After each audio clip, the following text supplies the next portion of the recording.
Hello students, आज के इस वीडियो में हम बात करेंगे force on the moving charge in a magnetic field. जब भी कोई चार्ज Q मैग्नेटिक फील्ड में मूव करता है तो मैग्नेटिक फील्ड उस चार्ज पर एक फोर्स अप्लाई करता है।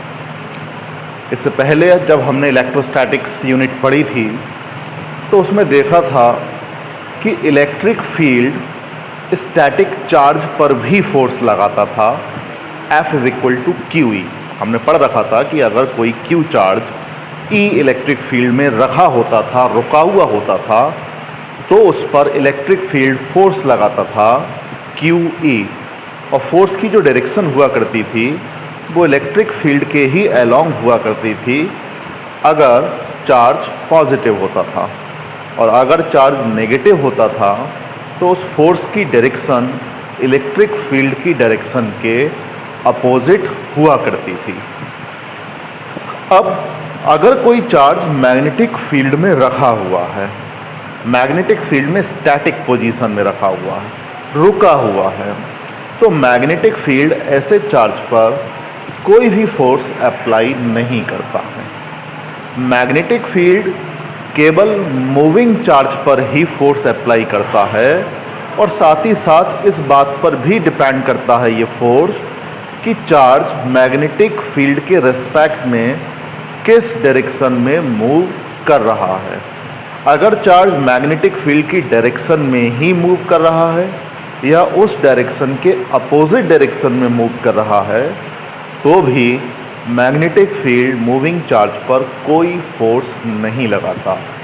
मैग्नेटिक फील्ड मूविंग चार्ज पर मैक्सिमम फोर्स तब लगाता है जब वो चार्ज मैग्नेटिक फील्ड की डायरेक्शन से 90 डिग्री के एंगल पर मूव कर रहा हो या मैग्नेटिक फील्ड की डायरेक्शन के नॉर्मली मूव कर रहा हो। ठीक है, ज़रा देखते हैं कि एक मूविंग चार्ज जब मैग्नेटिक फील्ड में होता है तो मैग्नेटिक फील्ड जो फोर्स लगाता है वो किन किन फैक्टर्स पर डिपेंड करता है। तो देखिए, सबसे पहले एक लॉरेंज नाम के फिजिसिस्ट ने इस चीज़ को रिकग्नाइज किया कि जब भी कोई चार्ज मैग्नेटिक फील्ड में मूव करता है तो मैग्नेटिक फील्ड उस पर फोर्स अप्लाई करता है। डिफरेंट एक्सपेरिमेंट की हेल्प से उसने ये देखा कि ये जो फोर्स होता है ये Q के डायरेक्टली प्रोपोर्शनल रहता है। Q चार्ज की वैल्यू है, यानी जो चार्ज मैग्नेटिक फील्ड में मूव करता है उस चार्ज के मैग्नीट्यूड पर ये फोर्स डिपेंड करता है। ये चार्ज जितना ज़्यादा होगा चार्ज पर लगने वाला फोर्स भी उतना ही ज़्यादा होगा। F is directly proportional to Q। साथ ही साथ एक और दूसरा फैक्टर जिस पे फोर्स डिपेंड करता है that is magnetic field, intensity of magnetic field, magnitude of magnetic field, और साथ ही साथ डायरेक्शन भी कि किस डायरेक्शन में ये मैग्नेटिक फील्ड है या चार्ज पार्टिकल इस मैग्नेटिक फील्ड के किस डायरेक्शन में मूव कर रहा है, वो अगले फैक्टर में आ जाएगा। फिलहाल F is directly proportional to B। Magnetic field जितना ज़्यादा होगा उतना ही ज़्यादा ये चार्ज पर फोर्स अप्लाई करेगा। और एक और तीसरा factor that is V sin theta. V sin theta का मतलब है कि जिस डायरेक्शन में चार्ज पार्टिकल मूव कर रहा है उस डायरेक्शन से वेलोसिटी का परपेंडिकुलर कंपोनेंट क्या है मैग्नेटिक फील्ड से। मान लीजिए मैग्नेटिक फील्ड और direction of motion of charge particle के बीच में थीटा एंगल बन रहा है, तब हम वेलोसिटी का परपेंडिकुलर कंपोनेंट लेंगे मैग्नेटिक फील्ड के साथ। ठीक है, जैसे मान लीजिए ये डायरेक्शन मैग्नेटिक फील्ड की है और कोई एक चार्ज पार्टिकल Q इस डायरेक्शन में v वेलोसिटी से मूव कर रहा है और ये एंगल थीटा है। तब ऐसे केस में v के दो कंपोनेंट रिजॉल्व होंगे।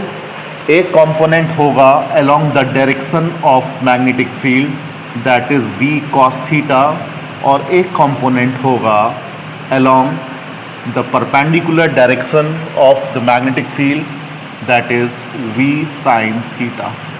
तो इस चार्ज पार्टिकल पर लगने वाला फोर्स v cos थीटा पर डिपेंड नहीं करता है, ठीक है, ये डिपेंड करता है v sin थीटा पर। तो v sin थीटा पर, मैग्नीट्यूड ऑफ मैग्नेटिक फील्ड पर, और ये चार्ज का मैग्नीट्यूड कितना है, ये इन तीन फैक्टर्स पर फोर्स की वैल्यू डिपेंड करती है।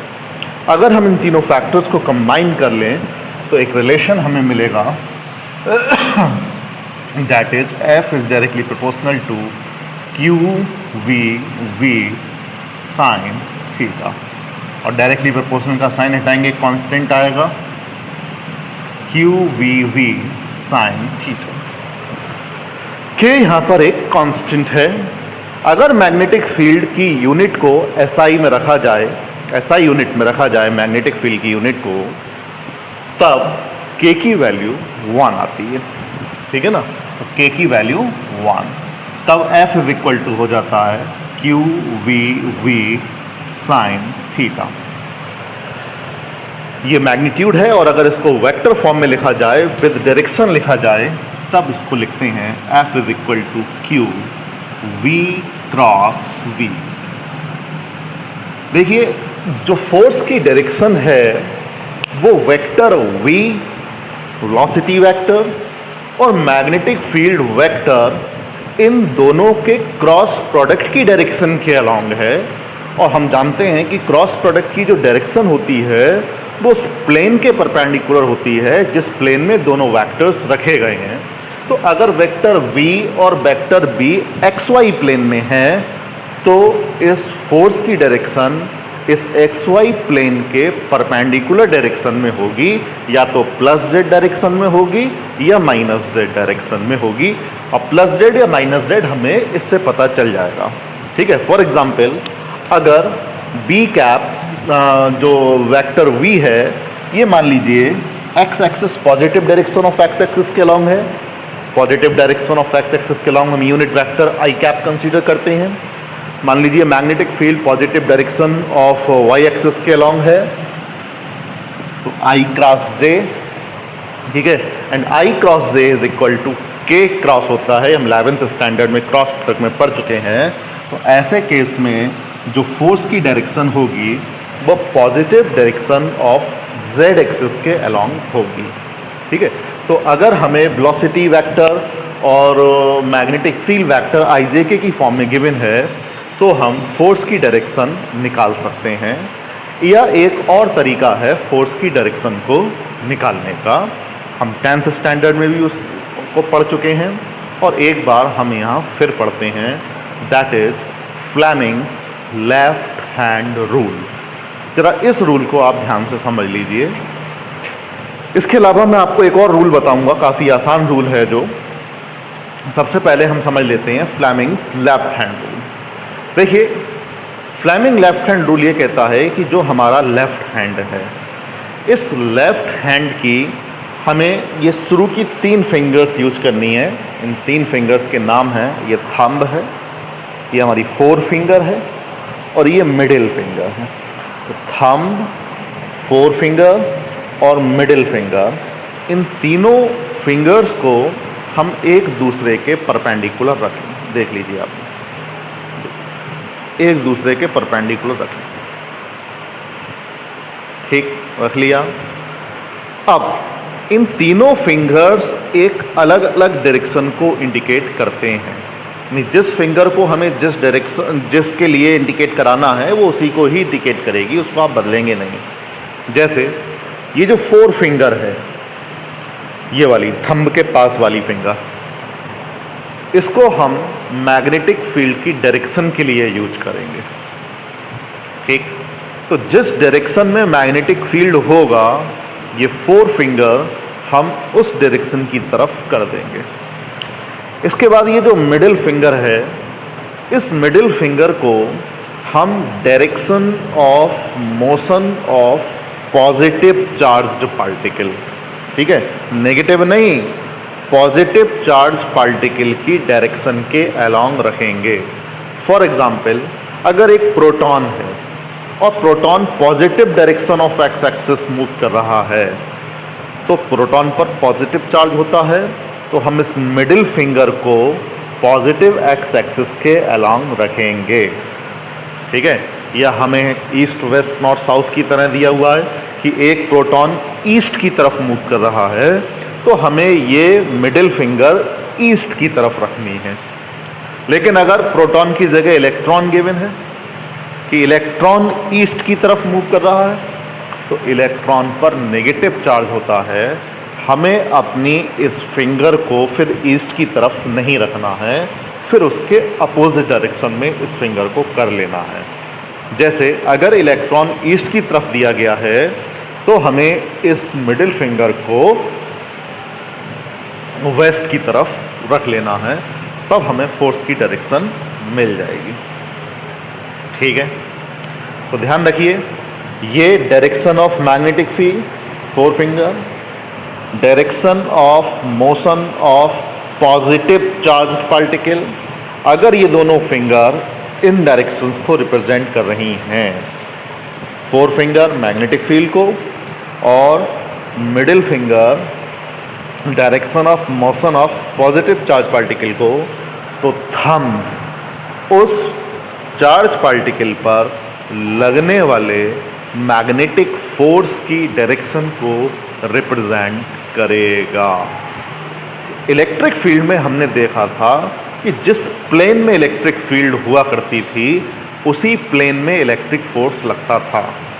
लेकिन मैग्नेटिक फील्ड में बात अलग है, जिस प्लेन में मैग्नेटिक फील्ड होता है, हमेशा मैग्नेटिक फोर्स उस प्लेन के परपेंडिकुलर डायरेक्शन में लगता है, ठीक।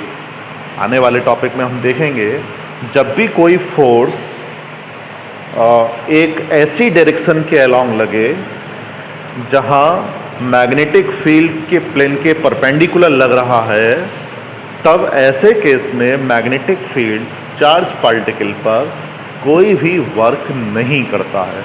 ये हम आने वाले टॉपिक में इसकी चर्चा करेंगे। फिलहाल अभी हमने दो बातें पढ़ ली कि अगर कोई चार्ज पार्टिकल मैग्नेटिक फील्ड में मूव करेगा तो उस पर फोर्स लगेगा।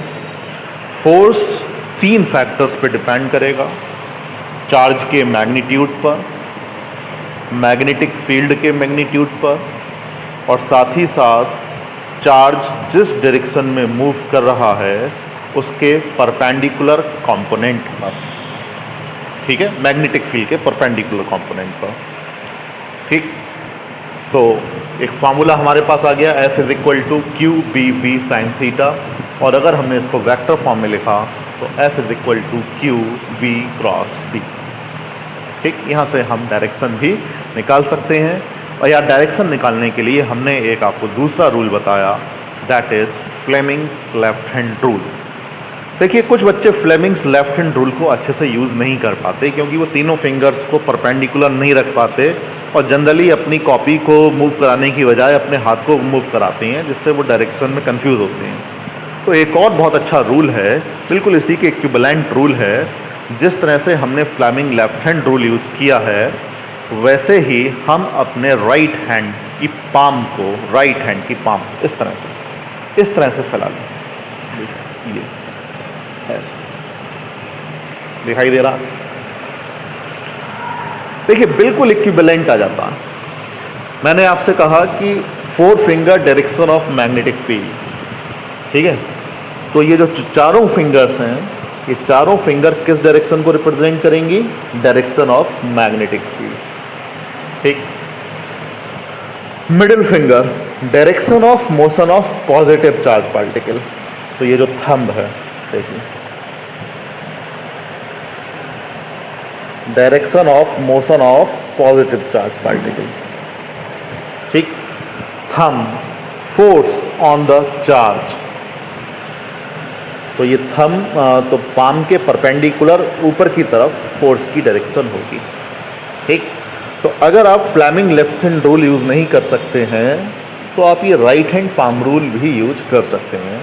ध्यान दीजिए, हमने एक जगह राइट हैंड पाम रूल और यूज किया था मैग्नेटिक फील्ड की डायरेक्शन को पता करने के लिए। उसको हमने नाम दे दिया था right hand palm rule number 1। जो मैग्नेटिक फील्ड की डायरेक्शन को पता करने के लिए रूल है वो right hand palm rule number 1 है, जिसमें हम चारों फिंगर उस पॉइंट की तरफ कर देते हैं जिस पॉइंट पर हमें मैग्नेटिक फील्ड निकालना है। थंब हम करंट के अलोंग कर देते हैं, तब उस पॉइंट पर मैग्नेटिक फील्ड की डायरेक्शन पाम के परपेंडिकुलर ऊपर की तरफ रहती है। ये right hand palm rule number 1 है। और इसी राइट हैंड पाम रूल से हम फोर्स की भी डायरेक्शन निकाल सकते हैं। इसको हम right hand palm rule number 2 कहते हैं, और वो ये है कि दाहिने हाथ को हम वैसे ही फैलाएं जैसे हमने right hand palm rule number 1 के लिए फैलाया था। चारों finger direction of magnetic field को इंडिकेट करेंगी। Thumb direction of motion of positive charge particle को इंडिकेट करेगा। तब पाम के परपेंडिकुलर ऊपर की तरफ चार्ज पार्टिकल पर लगने वाला फोर्स होगा। डायरेक्शन बहुत इंपॉर्टेंट है। अगर डायरेक्शन आप नहीं समझ पाते हैं तो फिर मैग्नेटिक फील्ड से रिलेटेड प्रॉब्लम्स मुश्किल से होंगी। इसलिए इसकी अच्छे से प्रैक्टिस करिए, और जब प्रैक्टिस करेंगे आपको डायरेक्शंस निकालनी आ जाएंगी। फिलहाल एक नया टॉपिक ओपन हो जाता है। हमने जब आपको बायो सावर्ट लॉ पढ़ाया था तो मैग्नेटिक फील्ड की यूनिट और डायमेंशनल फार्मूला नहीं निकलवाया था। क्यों? क्योंकि उसमें एक mu naught permeability of free space use हो रहा था। ठीक है ना? तो हमें म्यू नॉट की भी यूनिट नहीं पता थी। तो एक ऐसी इक्वेशन हमारे पास थी जिसमें हमें दो क्वांटिटीज़ की यूनिट और डायमेंशनल फार्मूले नहीं पता थे। ना तो मैग्नेटिक फील्ड का पता था, ना म्यू नॉट का पता था। तो ऐसे में किसी एक अननोन क्वांटिटी की डायमेंशनल फार्मूला या यूनिट निकालना एक मुश्किल टास्क था। लेकिन अब हमारे पास एक ऐसी इक्वेशन है जिस इक्वेशन में हमें केवल एक ही फिज़िकल क्वांटिटी की यूनिट नहीं पता है, बाकी क्वांटिटीज़ की यूनिट्स पता हैं। तो हम इस इक्वेशन का यूज करके मैग्नेटिक फील्ड की यूनिट और डायमेंशनल फार्मूला निकाल सकते हैं। ठीक है?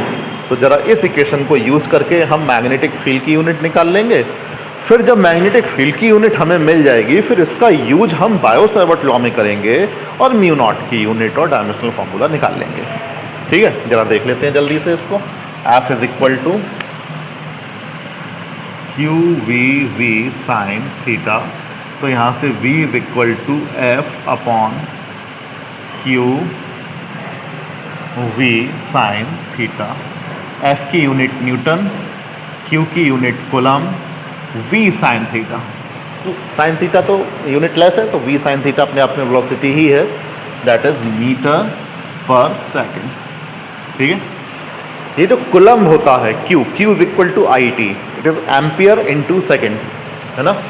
तो newton second upon ampere into second into metre, second से सेकेंड कैंसिल हो गया, that is newton per ampere metre. तो एक ऐसा यूनिट मैग्नेटिक फील्ड की निकल के आती है न्यूटन पर एम्पियर मीटर। ठीक? इस न्यूटन पर एम्पियर मीटर को हम एक सिंगल टर्म लिखते हैं इसके लिए, दैट इज टेस्ला। या एक और यूनिट है इसके लिए, that is weber per metre square. तीन चीज़ें हैं। चाहे तो आप न्यूटन पर एम्पियर मीटर बोल दीजिए, या इसकी जगह टेस्ला बोल दीजिए, या वेबर पर मीटर स्क्वायर बोल दीजिए। ठीक है? लेकिन डायमेंशनल फार्मूला आपको यहाँ से मिलेगा न्यूटन पर एम्पियर मीटर से। ठीक है? तो अगर किसी न्यूमेरिकल में इन तीनों में से कोई सी भी यूनिट आती है तो वो ऐसा यूनिट्स हैं। लेकिन ये जो टेस्ला यूनिट होती है काफ़ी बड़ी यूनिट होती है मैग्नेटिक फील्ड की। ठीक है? जैसे अर्थ का जो मैग्नेटिक फील्ड होता है वो बहुत कम है, बट टेस्ला की रेंज में नहीं है। अर्थ की किसी प्लेस पर अगर आप देखेंगे तो 0.35 गॉस, टेस्ला नहीं, गॉस एक स्मॉलर यूनिट है। मैं अभी कन्वर्जन लिख देता हूँ यहाँ पर। जो स्मॉलर यूनिट है 1 गॉस, और 1 gauss is equal to 10⁻⁻⁴ tesla. और अर्थ के भी किसी प्लेस पर लगभग 0.34 से लेकर के 0.36 0.37 गॉस यहाँ तक मैग्नेटिक फील्ड वेरी करता है। अलग अलग प्लेस पर मैग्नेटिक फील्ड की वैल्यू अलग अलग रहती है, जो हम अगले चैप्टर मैग्नेटिज्म में पढ़ेंगे। ठीक, तो 1 Tesla is a bigger unit of magnetic field, लेकिन ऐसा यूनिट टेस्ला है, इसलिए अगर किसी न्यूमेरिकल में गॉस गिवन है तो उसको पहले टेस्ला में कन्वर्ट करेंगे। अब जरा डायमेंशनल फार्मूला भी देख लेते हैं। बी का डायमेंशनल फार्मूला अभी हमने देखा, newton per ampere metre, newton MLT-2 ampere A metre L से L कैंसिल हो जाएगा, तो MT-2 A-1 ये मैग्नेटिक फील्ड के लिए डायमेंशनल फार्मूला आ जाता है। ठीक, अब जरा म्यू नॉट की यूनिट और डायमेंशनल फार्मूला निकाल लेते हैं जल्दी से using Biot Savart law. Biot Savart law कहता है dV is equal to mu naught upon 4 pi IDL sine theta upon r²। Magnetic field की यूनिट अब हमें मिल गई Newton per ampere metre, mu naught की निकालनी है, 4 पाई यूनिट लेस है, I की यूनिट एम्पियर है, DL metre sine theta unitless, r² metre square. ठीक है भाई, तो इस मीटर से ये वाला मीटर कैंसिल, इस मीटर से ये वाला मीटर कैंसिल, तो mu naught is equal to newton per ampere square. देखिए हमें यूनिट मिल गई परमिएबिलिटी ऑफ फ्री स्पेस की, न्यूटन पर एम्पियर स्क्वायर। यहाँ से हमें इसका डायमेंशनल फार्मूला भी मिल जाएगा, newton MLT-2 ampere A2 that is MLT-2 A-2। It is the dimensional formula for permeability। अब एक छोटा सा रिलेशन जल्दी से और देख लेते हैं, फिर आज की वीडियो को फिनिश करेंगे। मैं ज़्यादा लंबी वीडियो नहीं बनाना चाह रहा हूँ, वो बच्चे जो हैं वो मैक्सिमम 30 मिनट की वीडियो देखने में भी उनका पता नहीं क्या उन्हें लगता है। 1-1 घंटे की वीडियो तो बच्चे देख ही नहीं पाते, 3 घंटे की फिल्म तो लगातार देख लेते हैं, 1 घंटे की फिज़िक्स की वीडियो नहीं देख सकते। तो मैं वीडियो की लेंथ ज़्यादा लंबी नहीं रखूँगा, मैं मैक्सिमम 30 मिनट की वीडियो रखूँगा। देखिए relation between mu naught and epsilon not, बहुत इंपॉर्टेंट रिलेशन है, relation between mu naught and epsilon not. देखिए अभी हमने म्यू नॉट की SI यूनिट निकाल ली, और म्यू नॉट की जो मैग्नीट्यूड होता है 4 pi into 10⁻⁻⁷ Newton per ampere square, ये अभी हमने यूनिट देख ली थी। इससे पहले हम इलेक्ट्रोस्टैटिक्स में एप्सिलॉन नॉट की भी वैल्यू देख चुके थे। वास्तव में हमने 1/4 पाई एप्सिलॉन नॉट की वैल्यू देखी थी, तो 1/4 pi epsilon not is equal to 9 into 10⁻⁹ था। तो एप्सिलॉन नॉट की जो वैल्यू हो जाएगी 1/4 पाई इंटू 10⁻⁹। तो मैं यहाँ पे भी लिख देता हूँ, epsilon not is equal to 1/4 pi into 10⁻⁹। ठीक है, यूनिट, अगर यूनिट देखिए ऐसी चीज़ें हैं जनरली हमें याद नहीं रहती हैं, लेकिन हम उसको निकाल सकते हैं बेसिक फार्मूले से, F is equal to 1/4 pi epsilon naught Q1 Q2 upon R² से। तो ये न्यूटन है, ठीक है, तो यहाँ से हमें 1/4 पाई एप्सिलॉन नॉट की यूनिट मिलेगी, coulomb square upon meter square, तो newton metre square per coulomb square. ये जो यूनिट है ये 1/4 पाई एप्सिलॉन नॉट की है, ठीक है ना, लेकिन हमें एप्सिलॉन नॉट की निकालनी है, तो उसका रेसिप्रोकल कर दीजिए, coulomb square per newton metre square. इसको बोल दीजिए इक्वेशन 1, इसको बोल दीजिए इक्वेशन 2। बस इन दोनों इक्वेशंस को कर देते हैं मल्टीप्लाई, तो mu not epsilon not is equal to 4 pi into 10⁻⁷ newton per ampere square into 1/4 pi into 10⁻⁹ coulomb square per newton metre square. देखिए न्यूटन से न्यूटन कैंसिल हो जाता है, और Q is equal to IT होता है, तो इसको हम लिख सकते हैं ampere square into second square.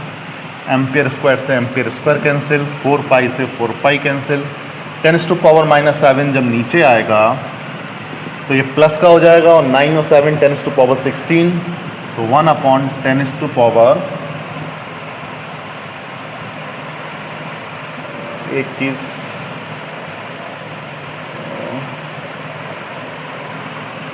देखिए थोड़ी सी गलती हो रही है, एप्सिलॉन नॉट की वैल्यू ठीक नहीं रखी है। 1/4 pi epsilon not is equal to 9 × 10⁻9 होता है, तो यहाँ पर 9 और आएगा, ठीक है 9, ठीक, अब हो गया ठीक। तो 9 × 10⁻9 और 7 16, ठीक है। देखिए ये था 1/4 pi epsilon not is equal to 9 × 10⁻9, तो epsilon not is equal to 1/4 pi × 9 × 10⁻9। ये और यूनिट क्या है यहाँ पर, सेकंड/मीटर का स्क्वायर। अब इस पूरी इक्वेशन को रेसिप्रोकल कर, जब पूरी इक्वेशन को रेसिप्रोकल कर देंगे तो 1/μ0 epsilon not is equal to 9 × 10⁻16 metre per, देखिए यूनिट का भी रेसिप्रोकल हो गया, मीटर पर सेकंड स्क्वायर, ठीक। इस टर्म को हम लिख सकते हैं 1/μ0 epsilon not 3 × 10⁸ metre per second whole square. और ये कोई एक जानी पहचानी टर्म हमें मिल रही है, 3 × 10⁸ metre per second. 3 × 10⁸ metre per second is the speed of light in vacuum and is represented by letter C.